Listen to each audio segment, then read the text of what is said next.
এই সময় আমাদের গ্রামে সবথেকে বেশি দেখা যায় সেটা হচ্ছে শাপলা ফুল। দেখতে পাচ্ছ লাল শাপলা ফুল হয়েছে এবং সাদা শাপলা ফুলও রয়েছে। কিন্তু এখন কুরিয়ার অফিসে আসার পর আমার নতুন হেলমেটটি পেয়ে গেছি। দেখবো যে এর ভিতরে কি রয়েছে। একটা হ্যাঙ্গার লাগাতে এত পরিমাণ কষ্ট হবে আমি কখনো ভাবতে পারি নাই। নতুন ডেরা হ্যাঙ্গার লাগানোর পর এখন দেখতে পাচ্ছি যে বিবিসিটা আর মনে হয় কাজ করতেছে না, নতুন লাগাতে হবে। তাই এই বেয়ারিং এর বিবিসিটা লাগাতে চলেছি। কুইক রিলিজের কারণে রোলিং স্ট্রিপই ভালো হয় না, তাই আমি এখানে এক্সেলটা লাগিয়ে নিতেছি, যার ফলে স্ট্যান্ড সহ অনেক অফ রোডিং ভালো করতে পারবো। আমি সাসপেনশনটাও ঠিক করে নিতেছি। এটা এখন পর্যন্ত আমি একদিনও মোবিল দিইনি, এখন দেখতে পাচ্ছি অনেক ভালো কাজ করতেছে। মোটামুটি আজকে প্রায় অনেকগুলো টাকা খরচ করেছি। আর সাসপেনশন দেখো এত পরিমাণ ভালো হয়ে যাবে আমি কখনো ভাবতে পারি নাই। আসসালামু আলাইকুম গাইস, সবাই কেমন আছেন? আশা করি সবাই অনেকটাই ভালো আছেন। অনেক দিন থেকে ভিডিও বানাই না, তার একটাই কারণ হচ্ছে আমার সাইকেলটা অনেক বড় ক্ষতি হয়ে গেছে এবং কি কি ঠিক করব সেটা তোমাদেরকে দেখাবো। তো এই যে দেখতে পাচ্ছ ডেরা হ্যাঙ্গারটা, তো এটাই মূলত ভেঙে গেছে। তো এটা কিন্তু এইখানে ছিল। তো এটা আমি আপাতত কুইক রিলিজ না, এটা আপাতত লাগিয়েছি। তো এটা যখন ভেঙে গিয়েছিল এইরকম বাঁকা হয়ে গেছে। ড্রিল আর ডেরা হ্যাঙ্গার এইগুলি এতটাই যে ক্ষতি হয়েছে সেটা বলার বাইরে। এইরকম ক্ষতি আমার কখনোই হয় নাই। তো আপাতত আমি কোনোভাবে লাগিয়েছি, কিন্তু চালানো যাবে, কিন্তু মাঝে মাঝে রোলিং একটু কম পাবো, এটাই আর কি। তো এখন শহরে গিয়ে এটা লাগাতে চলেছি এবং নতুন হেলমেটটাও কিন্তু কিনতে চলেছি। তাই আর কি প্রতিদিনের মতো আজকেও আমার ভাতিজাকে নিয়ে এখন আমি যাচ্ছি লালমনিরহাট শহরে। তোমরা তো জানো আমি প্রতিদিন লালমনিরহাট শহরে যাই, তার কারণ হচ্ছে গ্রামে একদমই সাইকেল মেকানিক নেই। আমি এমন একটা গ্রামে থাকি না যেই গ্রামে কি আর বলি গাইস, আমার বাড়ির পাশে হচ্ছে বর্ডার। তো বর্ডার থেকে একটা শহর কত দূর সেটা তোমরা অবশ্যই ভালো জানো। তো প্রায় 4 দিন হয়ে গেল, যার ফলে আমি রেগুলার ভিডিও বানাতে পারিনি। এই জন্যই হয়তো ফুটবল এছাড়া অনেক অনেক তোমরা আজে বাজে ভিডিও দেখেছো। তো এখন থেকে কিন্তু আবারও সেই আগের মতো প্রতিদিন রেগুলার একটা করে শর্টস ভিডিও এবং লং ভিডিও তাড়াতাড়ি তোমরা দেখতে পারো ভালো ভালো। আর আমি যে হেলমেটটা অর্ডার করেছি সেটা হচ্ছে গাবের একটি হেলমেট, আমি কম দামে পেয়েছিলাম, ওই হেলমেটটা আমি অর্ডার দিয়েছি। এটা হচ্ছে এমটিবি ইমরান ইনফিনিটি রাইডার। তো এগুলো কিন্তু ওনারা পরে থাকে। তো বাংলাদেশে এগুলো বর্তমান খুবই রেয়ার হয়ে গেছে। যারা বলো না যে কম দামি 1200-1300 টাকা আমাদের বিএমএক্স হেলমেটগুলো ওগুলো নিতে পারো ভাই, ওগুলো হচ্ছে একদমই কপি, মাস্টার কপি, এবং বিল কোয়ালিটি এতটাই যে বাজে সেটা বলার বাইরে। তো ওটা কিন্তু ততটা সুন্দর না, পুরো সাফরির মতো দেখা যায়। আর একটা সমস্যা সেটা হচ্ছে সাইজটা একটু ছোটো। সাইজ যদি বড় হতো না তাহলে আমি কোনোভাবে মানিয়ে নিতাম। আর রাস্তায় যাওয়ার সময় আমি এই ধরনের শাপলা ফুল দেখতে পারবো গ্রামে, সেটা বলার বাইরে। তো শীতকালের আগে আগে বর্ষার শেষে এসে কিন্তু আমাদের গ্রামের মধ্যে সবথেকে বেশি ফুল দেখা যায় সেটা হচ্ছে শাপলা ফুল। এত পরিমাণ যে শাপলা ফুল দেখা যায় সেটা বলার বাইরে। লাল শাপলা, সাদা শাপলা সব কিছু কিন্তু দেখা যায়। তো আমি যখন হেলমেট পরে যাচ্ছিলাম, তো কি আর বলি গাইস, স্কুলের সামনে যাচ্ছিলাম, এখানে কিউট গার্লসগুলো কি আর বলি, এত পরিমাণ যে রিয়েকশন আসতেছিল এবং সবাই বলতেছো ভাই একটু স্ট্যান্ড করে দেখেন। তো আমি কিন্তু প্রথমবার মতো এরকম সেটআপ নিয়ে যাচ্ছি। এতদিন তো তোমার সমস্যা ছিল, যার ফলে আমি এই ধরনের বাইরে আসিনি স্কুল খোলা অবস্থায়। আর তোমরা হয়তো অনেকেই জানো না যে আমার আরেকটা চ্যানেল রয়েছে। তো এর আগে চ্যানেলটা সমস্যার কারণে বিক্রি করে দিয়েছে, ওটা চ্যানেল নষ্ট হয়ে গেছে, বিক্রি করে দিয়েছি। তো নতুন আরেকটা চ্যানেল খুলেছি, প্রায় 8000 সাবস্ক্রাইবের কাছাকাছি হয়েছে। তো ওই চ্যানেলে কিন্তু ভ্লগ ভিডিও আমি ডেলি দিতেছি। তোমরা যদি দেখতে চাও আমার আরও ভিডিও তাহলে ওই চ্যানেলে দেখতে পারো, মজার মজার ভ্লগ ভিডিও আপলোড দিতে থাকি। আর গাইস আমি যখন যাচ্ছিলাম দেখতেছিলাম যে রাস্তাটা পাকা করতেছিল, যেটা দেখে অনেকটাই ভালো লাগলো।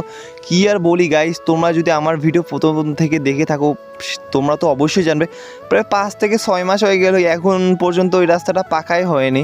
যাই হোক, এই রাস্তাটা যদি পাকা হয় না অনেক ভালো হয়ে যাবে আমাদের জন্য। কারণ আগে আমি মেন রোড ধরে গিয়েছিলাম, ওইদিকে প্রায় 20 কিলোমিটারও বেশি সাইকেল রাইডিং করা লাগতো। এইদিকে প্রায় 2 থেকে 3 কিলোমিটার কম রাইডিং করা লাগে, যার ফলে অনেকটাই অসুবিধা হয় আমাদের জন্য। আর আমি যখন সাইকেল চালাচ্ছিলাম এতটাই ভয় লাগতেছিল সেটা বলার বাইরে, কখন জানি চাকা খুলে পড়ে যায়।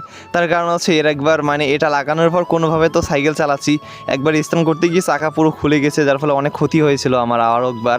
তো দেখতে পারছো আমি যখন যাচ্ছিলাম একটা সাবস্ক্রাইবার বললো আপনার ভিডিও দেখি আপনি তো ভিডিও বানান, এরপর ওনার সাথে কথা হয়ে গেল। তো তোমাদের সাথে কথা বলতে বলতে এখন তোমরা দেখতে পারছো গাইস আমি কিন্তু লালমনিরহাট শহরের মধ্যে পৌঁছে গেছি। এখন যেতে হবে সুন্দরবন কুরিয়ারে। তার কারণ হচ্ছে আমি সুন্দরবন কুরিয়ার মাধ্যমে সব থেকে বেশি পার্সেল অর্ডার করে থাকি। সুন্দরবন কুরিয়ারে সর্বোচ্চ 1 থেকে 2 দিনের মধ্যে কিন্তু পার্সেল চলে এসে যায়। এটাই কিন্তু সুন্দরবন কুরিয়ার বড় সুবিধা এবং ডেলিভারি চার্জ অনেকটাই কম লাগে। তো দেখতে পাচ্ছ আমি কিন্তু ফাইনালি পৌঁছে গেছি সুন্দরবন কুরিয়ারে। এখন দেখবো যে এর ভিতরে পার্সেল আসছে কিনা। আমার ফোনে মেসেজ আসেনি যে আসছে। তো এরপর দেখি যে পার্সেলটা 1 দিনের মাথায় এসেছিলো আর আমি 3 দিন পর কুরিয়ার এসে যায়। এই যে দেখতে পাচ্ছ হেলমেটের বক্সটা। তো হেলমেটটা কত টাকা লেগেছে আমি এটা কখনোই বলতে পারবো না গাইস, প্রায় 1000 টাকার কাছাকাছি খরচ হয়েছে। এই হেলমেটটা নতুন দাম বলি অবাক হয়ে যাবে যে এত দাম। সেটা হচ্ছে 2300 টাকার মতো নতুন, কিন্তু কিন্তু এটার প্রাইস হলো প্রায় 2000 টাকা মানলাম। তো হেলমেটের বক্সটা পাওয়ার পর আমি এটা খুলতে শুরু করে দিলাম, তার কারণ হচ্ছে এখানে খুলে দেখবো যদি সমস্যা থাকে রিটার্ন করতে হবে আমাকে। তো এরপর দেখতেছিলাম যে প্যাকেজিং এত সুন্দর ছিল সেটা বলার বাইরে, প্রায় নতুনের মতো প্যাকেজিং ছিল। আর হেলমেটটা দেখি মনে হচ্ছিল না যে এটা বুড়ো অনেকটাই নতুন কিন্তু এটা, আর এটা কিন্তু পুরাতন একটি ইউজ হেলমেট। আমি যখন হেলমেটটা মাথায় দেখতেছিলাম তখন একটা জিনিস লক্ষ্য করতেছিলাম যে হেলমেটটা অনেকটাই বড়, যার ফলে সেফটিটা ভালো দেবে, বাট একটু বেশি বড় মনে হয়েছে। তো এটা ম্যানেজ করতে হবে আমাকে। আর হেলমেটটা দেখতে কিছুটা এইরকম, আমার কাছে অনেকটাই পছন্দ হয়েছে, আগেরটার চেয়ে এটা অনেকটাই ভালো লেগেছে। তো কেন ভালো লেগেছে অবশ্যই এর পরের ভিডিওতে তোমাদেরকে বলবো। তো এই ধরনের হেলমেটগুলোর দাম প্রায় 2000 টাকার মতো হয়ে থাকে, কিন্তু BMX হেলমেটগুলো সর্বোচ্চ 1100 থেকে 1200 টাকা, যার ফলে কম দাম পেয়ে সবাই ওই হেলমেটগুলো কিনে মনে করে যে ভালো হেলমেট, কিন্তু ওগুলো হচ্ছে কপি হেলমেট। তোমরা দেখবে যে ভারতের স্ট্যান্ড রাইডাররা সবাই এই ধরনের হেলমেট ব্যবহার করে থাকে, তার কারণ হচ্ছে ওই দেশে সব ধরনের হেলমেট পাওয়া যায়, তাই কিন্তু এটা নিয়েছি, কারণ গোফর ক্যামেরা ভালোভাবে সেট আপ হবে, বুঝতে পেরেছো। আর এরপর আমার ভাতিজাকে নিয়ে আমি চলে আসলাম একটা মোবাইলের দোকানে। এখানে মানে সে কিন্তু তার ফোনের পিছনে কাভার লাগাবে ব্যাক পলি, তার কিন্তু এই জন্য কিন্তু সে এসেছিল আমার সাথে। এরপর কিছুক্ষণ সাইকেল চালানোর পর আমি পৌঁছে যাই সাইকেল সার্ভিস সেন্টার দোকানে। এখানে এসে সর্বপ্রথম দেখতেছিলাম যে 2-1টা সাবস্ক্রাইবার রয়েছে, তারা আমার ভিডিও দেখে এবং তাদের সাথে এখানে আসলে রেগুলার দেখায়। তো এখানে আসার পর আমি আজকে কিন্তু নিজে খুলতে চলেছি, তার কারণ হচ্ছে এখানে যে একজন ছিল না, মাত্র একজনই রয়েছে এখানে। এমনিতে হলে 2জন থাকে, মানে একজন মেকানিক্যাল আর একজন সাইড মেকানিক্যাল থাকে, বাট আজকে একজনকে দেখতে পারছি আমি। আর আমাদের হাতে বেশি সময় নেই, চেষ্টা করবো একটার মধ্যে বাড়ি যেতে হবে, তাই আমি আজকে নিজেই কিন্তু সব কিছু করতে চলেছি, তো যার ফলে একটু অসুবিধা হবে। তো এরপর ডেরা হ্যাঙ্গারটা আগের যেটা ভাঙা ছিল ওটা আমি খুলে নিয়েছি। আমি দেখতেছিলাম যে আমার মতো ডেরা হ্যাঙ্গার আছে কিনা, তার কারণ হচ্ছে আমার মতো ডেরা হ্যাঙ্গার এখানে আমি অনেক খোঁজাখুঁজি করতেছিলাম, একটাও পারতেছিলাম না, যার ফলে অনেকটাই অসুবিধা হচ্ছিল। এখন কি করব কিছুই বুঝতে পারছিলাম। তো একটা পেয়েছি, বাট ওটা হালকা একটু ভাঙা ছিল, মানে কিছুদিন ব্যবহার করলে যে কোনো সময় ভেঙে যেতে পারে। তো এরপর উনি অন্য একটা জায়গা থেকে প্রায় 150 টাকা দিয়ে ডেরা হ্যাঙ্গারটা এনে নেন। তো যদিও এটার দাম 50 টাকা বেশি নিয়েছে, মানে অন্য দোকান থেকে, যার ফলে একটু দাম বেশি নিয়েছে। পরে আমি ডেরা হ্যাঙ্গারটা লাগানোর চেষ্টা করতেছিলাম, দেখতেছিলাম যে লাগছিল না, তার কারণ হচ্ছে এখানে যে নাটটা রয়েছে না, এখন পর্যন্ত অনেক দূর পার্থক্য রয়েছে, মানে এটা ঠিকভাবে এটা ভালো হ্যাঙ্গার, মানে এটাই কিন্তু আমার সাইকেলের মধ্যে ছিল, বাট এটা ঠিক মতো লাগতেছিল না। আমি লাগানোর চেষ্টা করতেছি, এই যে দেখতে পাচ্ছ গাইস, একদমই লাগতেছিল না। এরপর আমি এখানে যে নাটটা রয়েছে, তো নাটটা উনি চেঞ্জ করে দেন, তার কারণ হচ্ছে নাটটাও একটু পুরাতন হয়েছে, নাটটা চেঞ্জ করলে ভালো হবে। তো এরপর উনি দেখতে পাচ্ছেন এটা কিন্তু লাগানো শুরু করলে, মানে আমি ফেল হয়ে গেছি, এখন ওনাকে দিলাম যে একটু লাগিয়ে দেন। তো এরপর উনি লাগানো শুরু করে, কিন্তু গাইস উনি যখন লাগাচ্ছে না, উনিও ঠিকমতো লাগাতে পারতেছিল না, তার কারণ হচ্ছে মানে ভেতর যে অংশটুকু রয়েছে এটা এখন পর্যন্ত ঠিকঠাকভাবে খাপেনি, যার ফলে টাইট হচ্ছে না, এই যে দেখতে পাচ্ছ। তো এরপর অনেক চাপাচাপি ডাঙাডাঙ্গি করার পর হাতুড় দিয়ে এরপর দেখতে পাচ্ছ গাইস ফাইনালি কিন্তু এটা লেগে যায়। কি আর বলি গাইস, উনি যদি না পারে তাহলে আমি কীভাবে পারবো। তো এরপর আরেকটা সমস্যা শুরু হয়, সেটা হচ্ছে এখানে ডেরা হ্যাঙ্গার মধ্যে যে তোমার ড্রিলার যে নাটটা রয়েছে 6mm, তো এই নাটটা বাড়িতে রেখেছিলাম। তো এখানে আমি আরেকটা নাট নেই, বাট গাইস এই নাটটাও কিন্তু ভিতরে ঢুকতেছিল না, মানে নতুন ডেরা হ্যাঙ্গার নাট, তো যার ফলে অসুবিধা হচ্ছিল। এরপর উনি মানে উল্টো দিকে নাটটাকে লাগানো শুরু করে দিল, যার ফলে প্যাচটা ভালোভাবে লাগবে। তো কিছুক্ষণ অনেক কষ্ট করার পর কিন্তু উনি লাগাতে সক্ষম হয়। আর গাইস এইগুলো লাগাতে প্রায় আমার 2 ঘন্টার মতো সময় লেগেছিল, তার কারণ হচ্ছে একটা হচ্ছিল, একটা অসুবিধা হচ্ছে কি আর বলি গাইস, এটা পাওয়া যাচ্ছিল না, ওইটা সমস্যা, এইভাবে অনেক সময় গিয়েছে, এখানে প্রায় 1 ঘন্টা চলে যায় সামান্য একটা ডেরা হ্যাঙ্গার লাগাতে। তো এরপর আমি যখন ডেরা হ্যাঙ্গার লাগানোর পর চাকাটা লাগাচ্ছিলাম, দেখতেছিলাম যে হাবের একটা অংশ মানে কি বলি ভিতরে ঢুকিয়ে গিয়েছে, এই জন্যে এক্সেল আমার পছন্দ না। তো আমি রিকোয়েস্ট করবো যদি তোমরা স্ট্যান্ড করো টুকটাক, তাহলে এক্সেল থেকে তোমরা এখানে মানে কুইক রিলিজ থেকে এক্সেলটা লাগিয়ে নিবা। তো লাগানোর পর একটা সমস্যা শুরু হয়ে যায়, সেটা হচ্ছে সাইকেলের যে প্যাডেল মারতেছিলাম জাম খাচ্ছিলো। আমি অবাক হয়ে যাচ্ছিলাম যে এটা কেন হলো, আমি তো ঠিকঠাকভাবে চালিয়ে আসলাম, এত দূর লালমনিরহাট সরে আসলাম, এখানে সমস্যাটা কি বুঝতেছিলাম না। এরপর আমি ভাবলাম হয়তো ড্রিলারটা ততটা ভালোভাবে লাগানো হয়নি, আমি পিছনে যত কিছু রয়েছে সব কিছু বারবার খুলতেছিলাম, লাগাচ্ছিলাম, কিন্তু আমি তবুও দেখতেছিলাম একই অবস্থা। পরে ভাবলাম এটা কি বিবিসি সমস্যা, এরপর আমি ভাবলাম হতেও পারে, তার কারণ হচ্ছে আমার বিবিসিতে তো এতটাই যে নষ্ট হয়ে গেছে সেটা বলার বাইরে, টাকার কারণে চেঞ্জ করতে পারতাছি না, আমি টাকা জমাচ্ছি, ফোন কিনতে হবে। তো এরপর ভালোভাবে লক্ষ্য করার পর দেখতেছিলাম যে হয়তো বিবিসিটাই মনে হয় নষ্ট হয়ে গেছে। পরে আমি চেনটা খোলা শুরু করলাম, এই যে দেখতে পাচ্ছ চেনটা খোলা শেষ। যখনই আমি প্যাডেলটা ঘোরাচ্ছিলাম, আরে এটা কাজ করতেছিল না, মানে বিবিসিটা নষ্ট হয়ে গেছে, এত পরিমাণ জাম দিয়ে প্যাডেলে মারা যাচ্ছিল না। যার ফলে সিদ্ধান্ত নিলাম যা আজকে যত সমস্যা আছে সব কিছুই ঠিক করে নেব, বিবিসির শুরু করে এক্সেল টেক্সেল সাসপেনশন সব কিছু ঠিক করে নেব, যত টাকা যাক না কেন, ফোন হয়তো কয়েকদিন পর লেটেই কিনবো। এরপর উনি প্রথমে সর্বপ্রথম বটম ব্র্যাকেট মানে বিবিসিটা পুরনো যেটা ছিল ওটা কিন্তু খুলে নেন।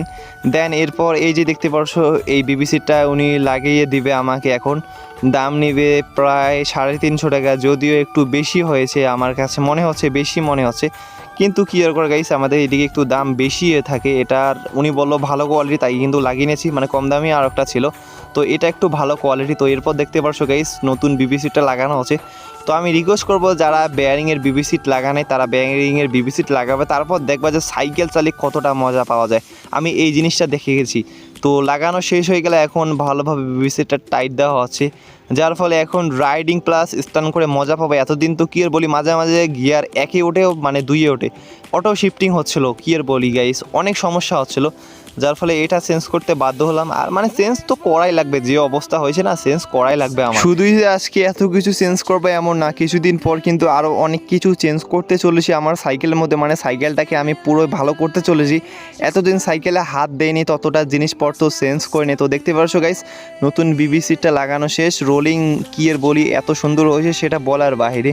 তো গাইস এখন পালা সেটা হচ্ছে আমার সাইকেলের সামনে যে অ্যাক্সেলটা রয়েছে এটা চেঞ্জ করতে চলেছি। এই কুইক রিলিজের কারণে না সাসপেনশন ততটা ভালো কাজ করতেছে না, মানে চিপে রাখতেছে সাসপেনশন, তো আমার ভেঙে গিয়েছিলো, ঠিক করে নিয়েছি, এখন কিন্তু আর ভাঙবে না সাসপেনশন।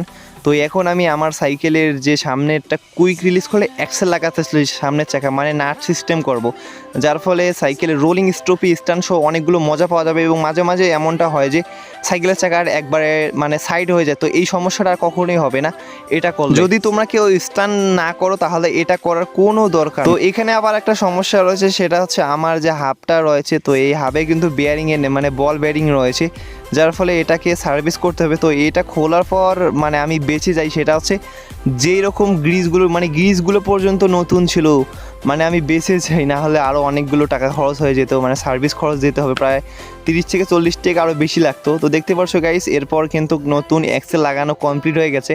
এখন এক্সেলের সাইডে যে নাটগুলো রয়েছে এগুলোকে লাগানো হচ্ছে। তো সব কিছু করার পর আমি সাসপেনশনটা দেখতেছিলাম যে ঠিকভাবে কাজ করতেছে না, কিন্তু দেখতেছিলাম না সাসপেনশন তো আগের মতো রয়েছে, পুরোই জাম, কি আর বলি 1 ইঞ্চি পর্যন্ত মানে 5 mm পর্যন্ত ডাবটা ছিল না। এরপর উনি বললো একটু তেল দিয়ে দে তাহলে হয়তো ঠিক হয়ে যাবে। তো আমার বিশ্বাস হচ্ছিল না যে তেল দিলে ঠিক হয়ে যাবে, তার কারণ হচ্ছে সাসপেনশন আমার ওটা জামই হয়েছে, মানে কুইক রিলিজ, মানে ওটা সাসপেনশন ভাঙার পরে এই অবস্থা হয়েছে। আমি ভাবলাম যে হয়তো আর ঠিক হবে না, কিন্তু গাইস সাসপেনশনে তেল দেওয়ার পর আমি দেখতেছিলাম যে সাসপেনশন নতুনের মতো কাজ করা শুরু করে দিল। দেখি তো এতটাই যে খুশি হলাম সেটা বলার বাইরে। আমি ভাবলাম যে বেঁচে গেলাম, যে এত পরিমাণ টাকা লাগতো নাহলে আরেকটা সাসপেনশন নিতে। এই সাসপেনশন যদি খারাপ থাকে তাহলে হুইলি থেকে শুরু করে ম্যানুয়াল এবং অনেক বানি হব থেকে শুরু করে যত স্ট্যান্ড রয়েছে কোনো স্ট্যান্ডে কিন্তু ভালোভাবে করা সম্ভব না, হয় না। তো ফাইনালি গাইস আমার সাইকেলের কাজ কমপ্লিট হয়েছে, মোটামুটি অনেকগুলো খরচ করেছি আজকের মধ্যে। তো দেখতে পাচ্ছ সাইকেলটা ফাইনালি লুকটা এখন কিন্তু সাইকেলটা অনেকটাই ভালো দেখা যাচ্ছে, তার কারণ হচ্ছে অনেক দিন পর সাইকেল সার্ভিস করলাম। আর একটা পুডিং নিয়েছি, সেটা হচ্ছে হেলমেটের মধ্যে ক্যামেরা সেট আপ করতে হবে, আমি জানি না পুডিং নিতে হবে। তো আর গাইস তোমাদেরকে একটা জিনিস দেখাই, সেটা হচ্ছে সাসপেনশন কত দূর যাবে। এই যে দেখতে পাচ্ছ গাইস প্রায় অর্ধার্ধি ডাবতাছে, এক মানে 80 mm নতুন সাসপেনশন যেরকম ছিল ওর চেয়ে মনে হয় বেশি ডাবতাছিল আমার কাছে মনে হচ্ছে এখন। তো যাই হোক গাইস এখন তোমাদের হিসাবটা বলে যে কত টাকা খরচ হয়, সেটা হচ্ছে হেলমেটটা নিতে প্রায় 1000 টাকার কাছাকাছি খরচ হয়েছে। এরপর ডেরা হ্যাঙ্গার 150 টাকা নিয়েছে, বিবিসিটা 350 টাকা নিয়েছে, আর এক্সেলটা 80 টাকা নিয়েছে এইরকম আর কি। তো টোটালি এতে খরচ হচ্ছে। আর সার্ভিসিং কস্ট আমার কাছে কম ধরেছে, মাত্র 70 টাকা, মানে ওনার মজুরি সার্ভিস যে করেছে ওনার কিছুটা দিতে হবে না, প্রায় 70 টাকা নিচে। এখন টোটাল হিসাব করো প্রায় মোটামুটি অনেকগুলো টাকা খরচ হয়ে গেছে আজকে। তো কী আর করে গাইস, এর পরবর্তীতে কিন্তু আরও অনেক কিছু চেঞ্জ করতে চলেছি। তো অবশ্যই যদি ভিডিও দেখতে চাও তাহলে চ্যানেলটিকে সাবস্ক্রাইব করে রাখো। এরপরেও কিন্তু প্রায় 2000 টাকার মতো খরচ দিতে চলেছে আমার। তো অবশ্যই এই ধরনের ভিডিও দেখতে হলে চ্যানেলটিকে সাবস্ক্রাইব করে রাখো, পরবর্তী ভিডিওর জন্য অবশ্যই অপেক্ষা করো।